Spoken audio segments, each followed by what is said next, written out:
Good morning. My name is Maggie Wilson, and I'm the worship associate today.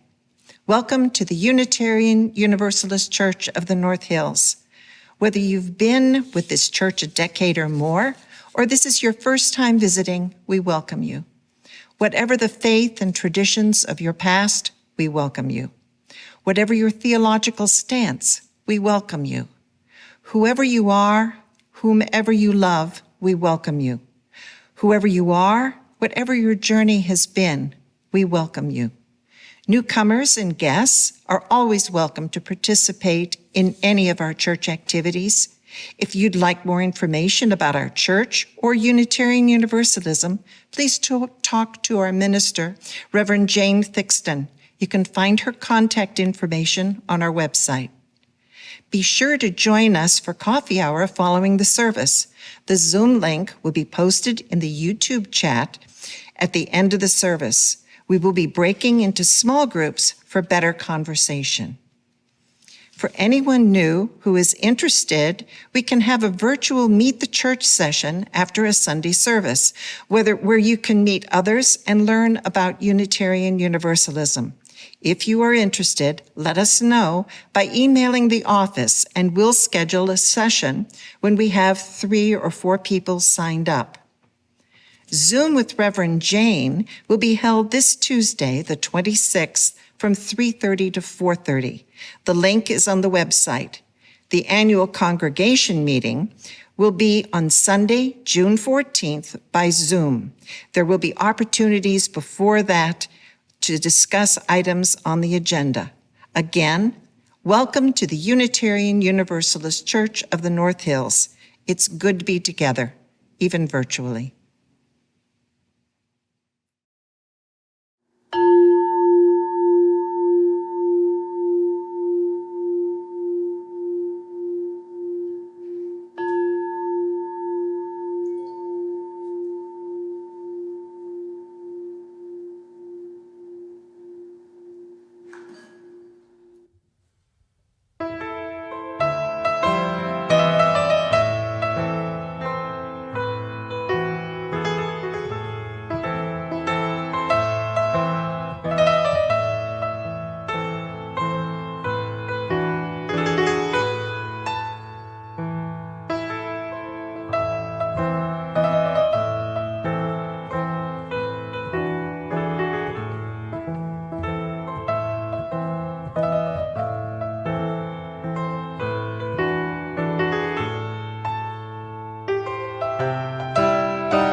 Good morning. I'm Chris Graham, the service coordinator for this morning. Our opening words are written by Hafiz, a Persian poet from the 1300s. And still, after all this time, the sun never says to the earth, "You owe me." Look what happens with a love like that. It lights the whole sky. This Memorial Day weekend, we light the chalice with the words of Charles F. Flagg. In honor of those we have known and loved in the past, in recognition of the gifts and sacrifices they have made on our behalf, and in our sincere hopes that we may be worthy of their memory, we light our candles, we give our thanks, and we offer our prayers. Our opening hymn is For All That Is Our Life. It's number 128 in the Gray Hymn Book, and the words will be on the screen. For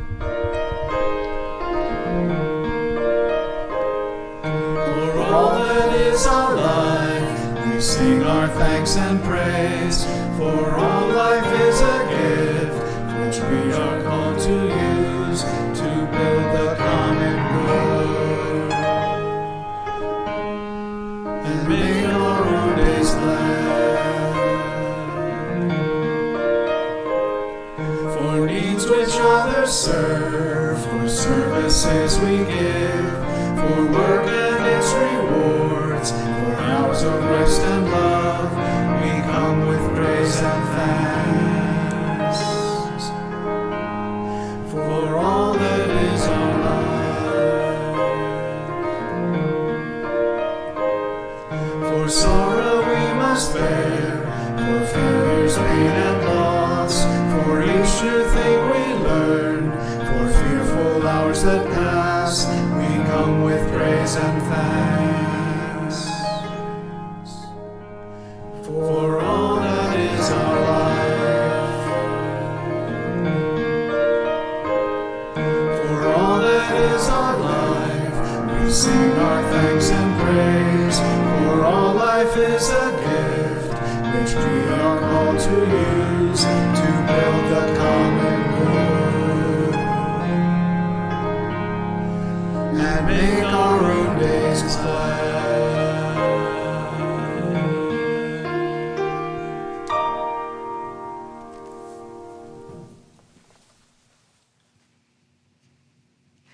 The theme for today's service is about helping. As you all know, there's a virus going around that can make people sick. You're staying away from school, your friends, and the church, and everyone is wearing masks so you can stop the germs from spreading. That's a big help. I found some other helpful ideas online that you or your entire family can do. Many people are walking around their neighborhoods to get exercise. I bet they would love to see a colorful chalk picture on your sidewalk. Or maybe you could write a big thank you note on your front porch to the UPS, FedEx, and Amazon employees who are delivering packages to your house. With people having to stay inside more, maybe you could help your parents clean the house, or at least your own room. People who have lost a job may be hungry. You could ask your friends to bring canned goods to your front door and then take them to a food bank. Nursing home patients aren't allowed to have visitors since they're afraid of getting sick. Maybe you could draw some pictures or write some notes and take them to a nursing home. If you call first, you could leave them at the front door and one of the employees could take them from there, or help out the post office and mail them. Some of my neighbors are putting signs and teddy bears in their windows so people walking by have fun things to look at when they're out for a walk. You could bake cookies or paint rocks and leave them on your neighbor's doors with a cheerful note. Everybody likes a nice surprise. I bet you can come up with other ideas of ways to help, either by yourself or with the rest of your family. Maybe you all can talk about ways that you can have fun and help someone else at the same time. Thanks for spending time with me this morning. Hi, I'm Chris Hill from the Lay Pastoral Care Team. During our service, we create this sacred space for sharing within our community. It's a time to share significant life passages with the congregation, so you can be held in loving care. I'll be reading the joys and sorrows this morning, and we'll be placing a stone representing each joy or sorrow in the sand, representing our congregation supporting the sorrows and lifting up the joys. We have a sorrow today from James Clark. I have had to make the difficult decision to quit my job at get-go, as having frontline exposure to the public during this plague represents too great of a health risk for members of my family who are in a high-risk coronavirus category. I ask that the congregants please empathize with the many essential workers who have legitimate reasons for not continuing to do their job during these times, and to not judge them too hastily or harshly. To James, and to all the essential workers, we say, we hold you in our hearts. And a sorrow from Carol Watkins. My daughter had to go back to work at our hospital, even though she's in her 3rd trimester. To Carol and her daughter, we say, we hold you in our hearts. We now place one more stone in the sand for all the joys and sorrows that exist in our hearts but remain unspoken today. We especially think of everyone suffering, directly and indirectly, from this COVID-19 pandemic. Please read with me the words appearing on the screen, understanding that here includes all those watching. Let us hold in our circle of caring each person here. Let us hold in our hearts those who are unable to be with us today. Let us hold in our memory those who have moved on. Let us find comfort in knowing that we are not alone. I invite you now to join me in a spirit of prayer or meditation. Please settle in a little more comfortably. Close your eyes if you wish. Allow your body to relax into the sacred space that you are in.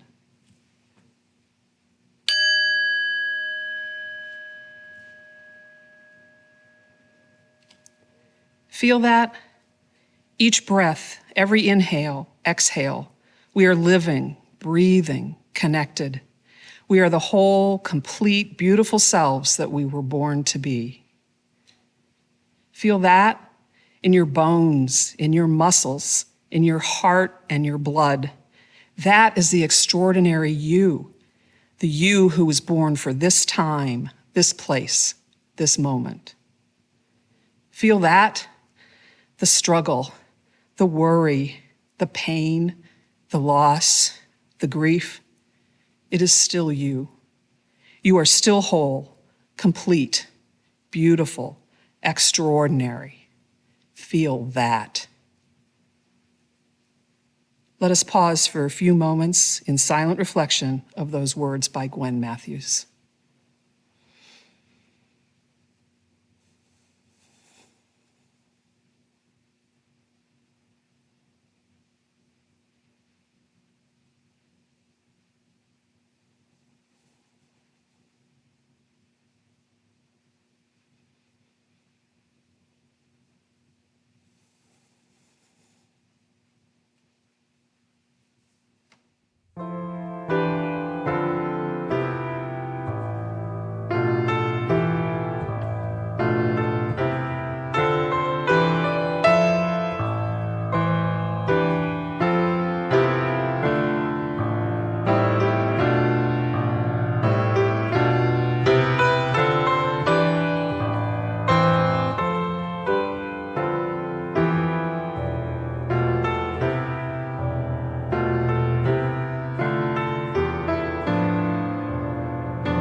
We have 3 readings this morning. When I was a boy and I would see scary things in the news, my mother would say to me, "Look for the helpers. You will always find people who are helping." Fred Rogers. Ours is not the task of fixing the entire world all at once, but of stretching out to mend the part of the world that is within our reach, Any small, calm thing that one soul can do to help another soul, to assist some portion of this poor, suffering world, will help immensely. Clarissa Pincola Estes. I learned to create from another's suffering my own usefulness, and once you know how to do this, you can never refuse. Julia Kasdorf. Our special music this morning was performed by 300 people from 15 different countries who came together to participate in a virtual rendition of the beautiful song, You'll Never Walk Alone, from the Rodgers and Hammerstein musical, Carousel.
Good morning, everyone. My name is Michelle Brogy-Connor.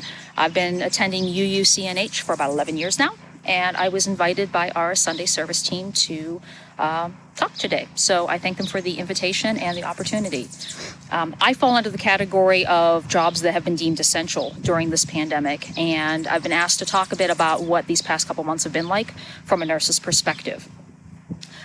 For those who don't know me, while I'm a critical care nurse, trauma nurse by training, I have not been in the ICU for a couple of years.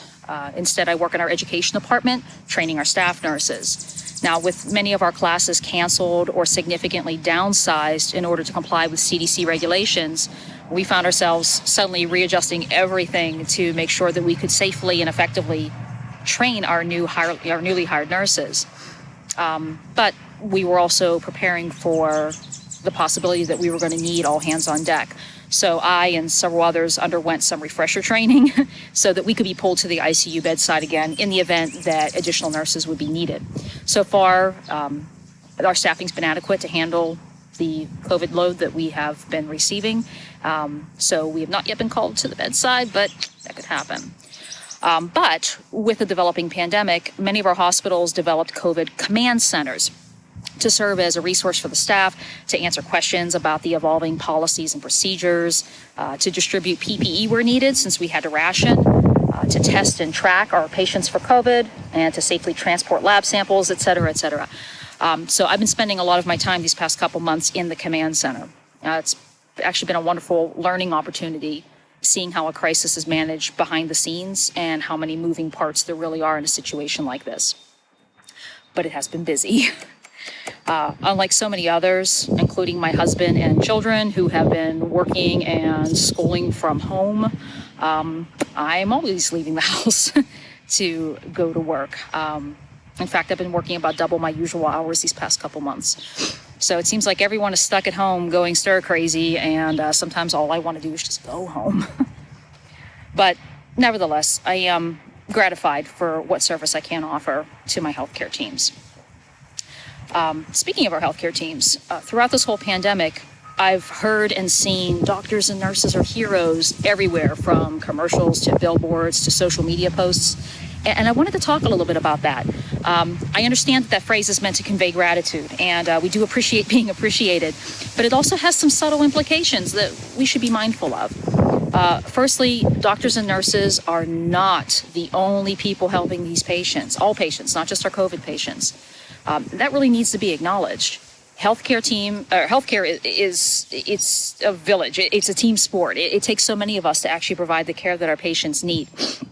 So I want to acknowledge everyone else that is absolutely essential to our patient care in one way or another, like our EMS providers for the frontline care they provide and for the safety of the patients, being delivered to us, our respiratory therapists, physical therapists, occupational therapists, our social workers, the psychologists that see our patients, pharmacists, our rapid response teams, radiology teams, lab techs, phlebotomists, OR techs, our patient care technicians, our dietary department for feeding our patients and keeping us fed too, our central supply teams to make sure our equipment is stocked, security that keeps our buildings safe, the clinical engineering staff that keep all of our life-saving electrical equipment calibrated and functioning, environmental services for keeping our buildings and the patient's room clean, our maintenance crews for keeping the water and the heat and the lights and the elevators working, our critical incident stress management teams, our unit secretaries, our infection control teams, and so many more that I'd be here all day listing them. And that's just in the hospital. These are when you're talking about essential workers who are outside the hospital. But every one of these people is essential to the care and well-being of our patients. And as a nurse, I would not be able to do my job without them. So my thanks to them. Now, second, saying that we're heroes implies that, whether intentionally or not, that we've got superpowers or some superhuman abilities. I cannot tell you how many times in my career somebody has said, wow, I can't imagine how you do what you do, or it really takes a special person to, care for the critically ill. I guess from a certain perspective, maybe, but not really. I'm just another human being. I've got a skill set and a temperament that allows me to function effectively in this type of job. But, are we superhuman? Absolutely not.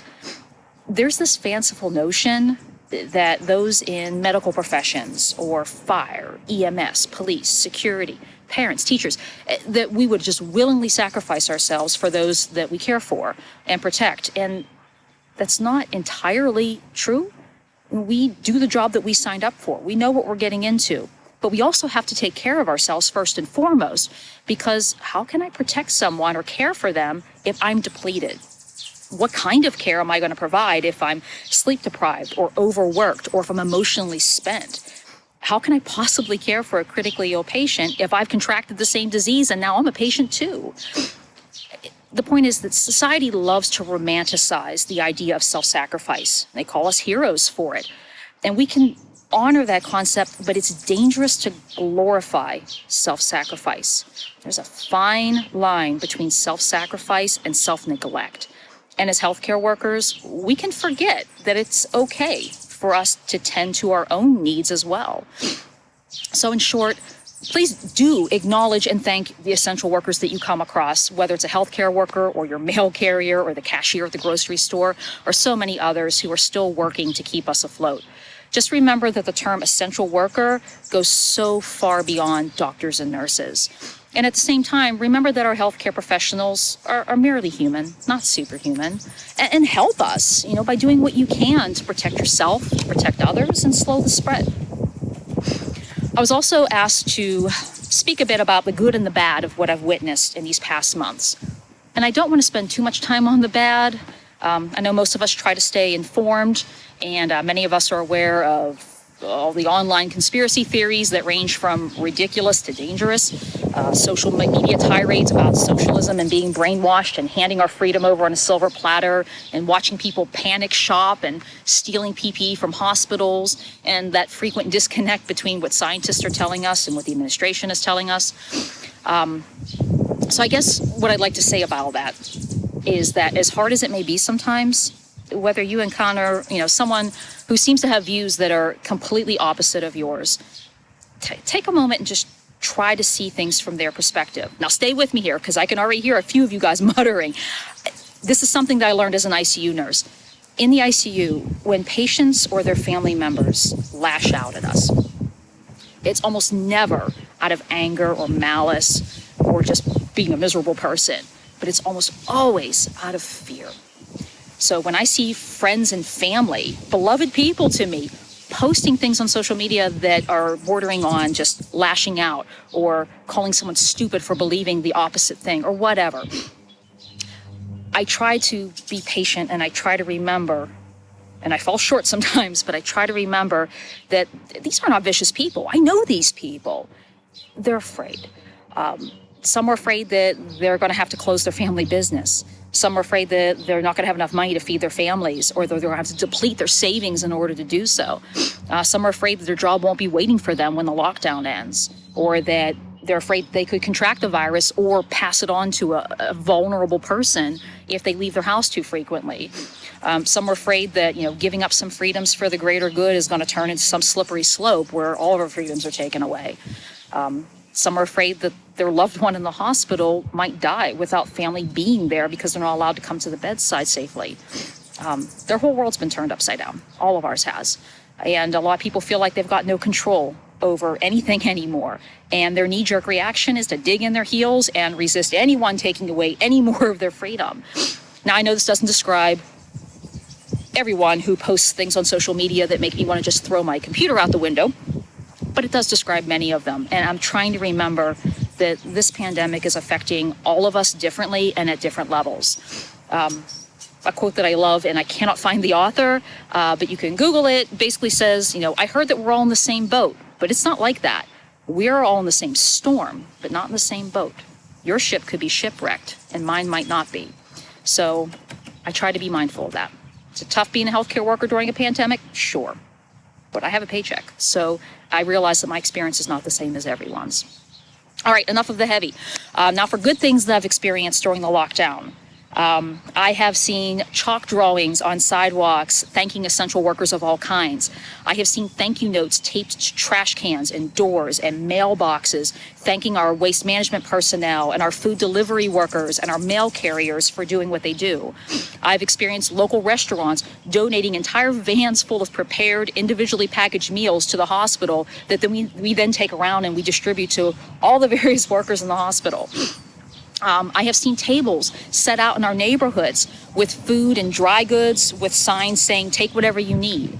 I've seen posts on social media and our neighborhood groups with offers to pick up groceries for neighbors or provide rides if they need to go to the doctors or something for anyone who's stuck at home, either due to illness or immunocompromised status, or maybe they have children at home they can't leave. A complete stranger last week in line at the grocery store, paid for my groceries because he noticed I was wearing scrubs. I have seen several drive-by birthday celebrations, which are kind of cool. You get these masked drivers and decorated cars, pulling up and from a distance, shouting happy birthday and well wishes. I have seen people leave care packages on doorsteps. I have heard countless strangers saying thank you and stay safe and be well to each other. I've watched nurses use their own phones to allow patients to FaceTime their loved ones since visitation was on restriction. I've watched people patronizing local restaurants to help keep them afloat. I've known friends to specifically patronize restaurants owned by our Asian American neighbors as a social justice action against the racism that they've been subjected to during this pandemic. I have experienced my fellow mask makers shipping excess supplies to each other so that we can continue making masks. Robin Travers knitted a ton of these little mask buddies. I should have brought one out with me. They're little knitted buddies that have 2 buttons on them, and you hook your mask loops onto them so that the mask loops don't rub behind our ears and cause skin breakdown, which happens faster than you think. And I've brought those to the units multiple times every time she brings them to me. I am one of the many who are making masks from home and donating them, and I'm not looking for praise. Those of you who know me know that crafting is a form of therapy for me, so making masks is just as much a selfish act as it is an altruistic one.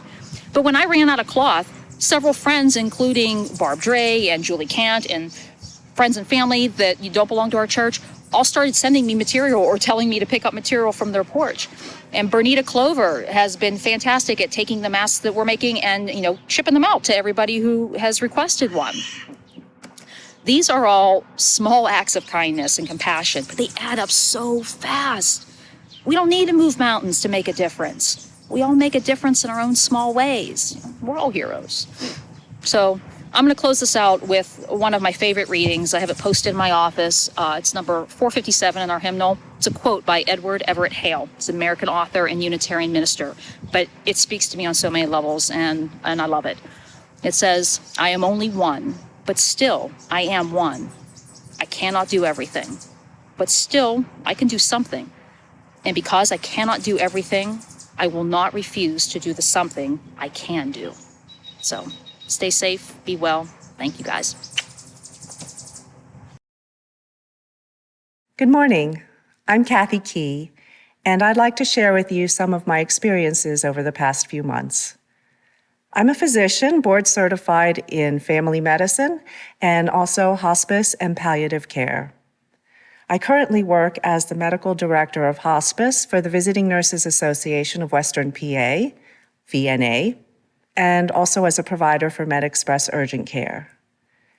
While technically an essential worker, I am not truly on the front lines of the pandemic, and my deepest respect and gratitude go out to those who are. I do have many former colleagues in Philadelphia, where I did med school and residency, and my sister-in-law is a nurse practitioner in Lancaster. They are in the thick of it, and they are exhausted, both physically and emotionally. Fortunately, while VNA Hospice does care for patients who are terminal or actively dying, so far none of our patients have contracted COVID-19. And at our urgent care centers, we do see COVID patients, but we don't care for the very sick ones, since anyone who's unstable gets transferred to the emergency room. I've also been very fortunate to work for 2 healthcare companies who have been proactive and are doing their very best to ensure our health and safety, as well as to show their appreciation for us. In late February, MedExpress fit tested us all for N95 masks in order to determine who would or would not be eligible to care for suspected COVID patients and what particular style of N95 mask we should wear. If any of you is interested in what that oh-so-pleasant experience is all about, you can ask me later. Very early on, VNA moved meetings to conference call format and established social distancing and work-from-home rules. Very few staff are working on site, and when we enter the office, we take our temperatures and answer screening questions about travel, exposures, symptoms, etc. At MedExpress, our temperatures are taken twice during each 12-hour shift, and we and anyone entering the clinic are required to wear surgical masks at all times. We have had sufficient personal protective equipment so far, although we do have to be judicious with our usage and not waste any, and we have to rewear the same N95 mask with another mask over it when we're seeing high-risk patients. That's not ideal. MedExpress has given generous hazard pay to all clinical staff. They're providing reimbursement for emergency childcare expenses. They have reopened enrollment for health insurance benefits in case anyone needs to add family members to their plan, and they are providing paid sick leave that doesn't come out of our PTO to anyone who needs to self-quarantine due to exposure or illness suspicious for COVID-19. Not everyone is this fortunate, and I am extremely grateful. So now, I'd like to share some observations. Number one, responding to a new crisis means thousands of emails about updated procedures, policies, and guidelines. If I never read these words again, it will be too soon. Please be advised, this is a fluid situation, and we will provide updated recommendations as they become available. We've just started to perform telehealth visits via Zoom, so that's a whole new technological adventure, especially for the patients. I usually spend the first minute waiting for them to figure out how to enter the meeting, and then I have to hold up a sign of a microphone icon so they can unmute themselves. Number two, many people believe that rules don't apply to them. In order to limit exposures and promote social distancing, we are triaging many of our patients from their cars. I cannot believe how many people walk right on through both sets of doors and then act surprised when our staff tells them to go back outside and call us from their cars. So, if you see a sign posted, please read it and follow the instructions. It's there for a reason. Number three, many people are extremely grateful and gracious. They acknowledge that we're putting ourselves in harm's way, and they make a point to thank us. So thank you. Number four, sports injuries are way down, but yard work and DIY injuries seem to be up. We're seeing fewer concussions and sprained ankles from soccer and baseball, but plenty of chainsaw and hedge clipper injuries. Also, one good side effect of social distancing is that there has been an overall decrease in other infectious diseases, such as strep throat, bronchitis, upper respiratory infections. Okay, finally, I'd like to talk a little bit about masks. I won't make this political, but I do want to get on my soapbox for a minute. Many of us remember the days when healthcare workers did not wear gloves for procedures, such as drawing blood or giving injections. That all started in 1985 when the CDC established universal precautions as a response to the HIV/AIDS crisis.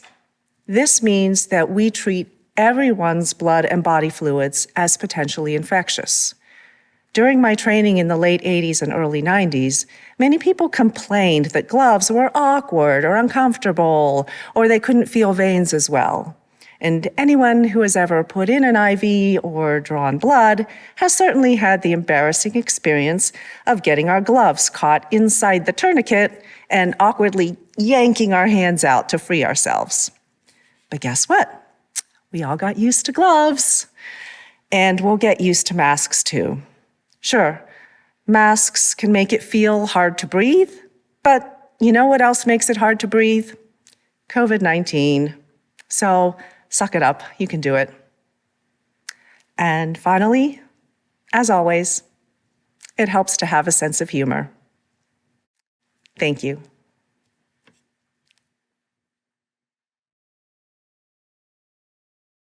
Please join in singing our final hymn, Go Lift It Up. It's number 1057 in the Teal hymn book, and the words will be on the screen.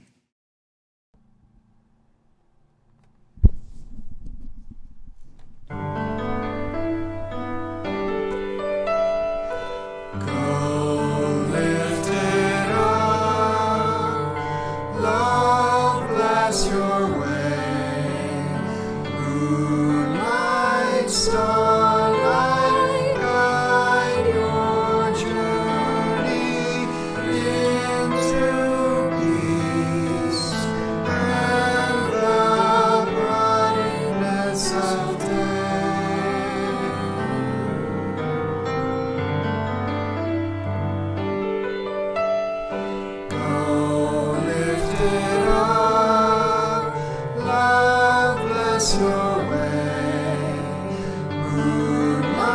morning starlight guide your journey into peace and the brightness of day.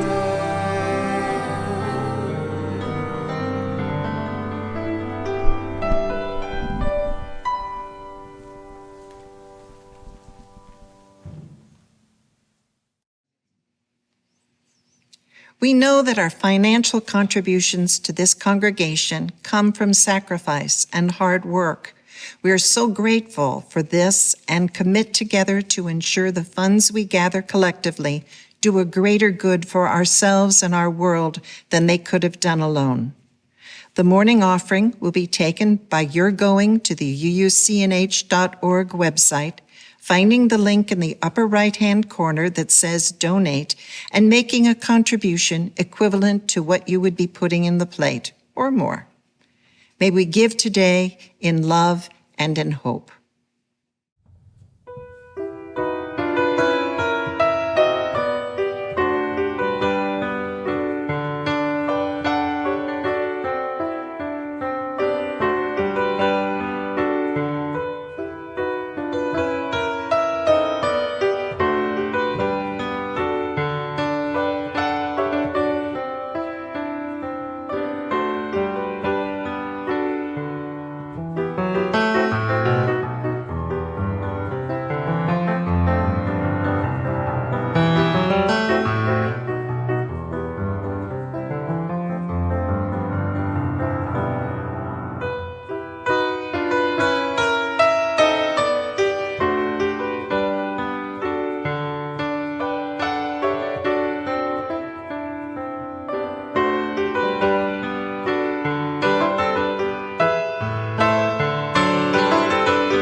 Receive, to you I give, together we share, and from this we live.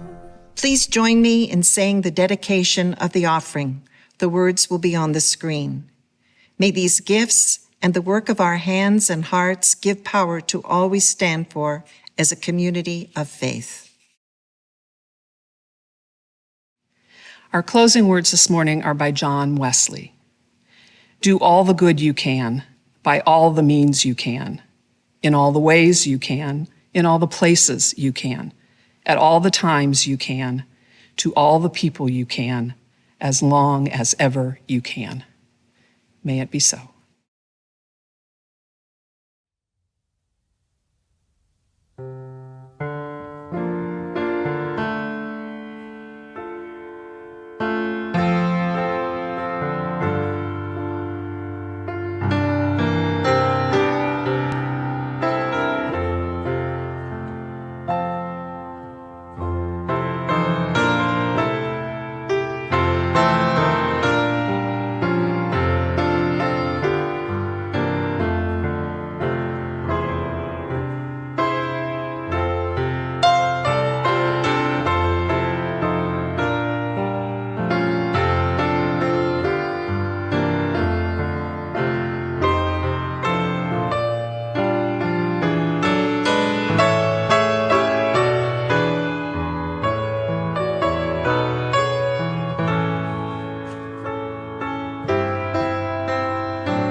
taking that?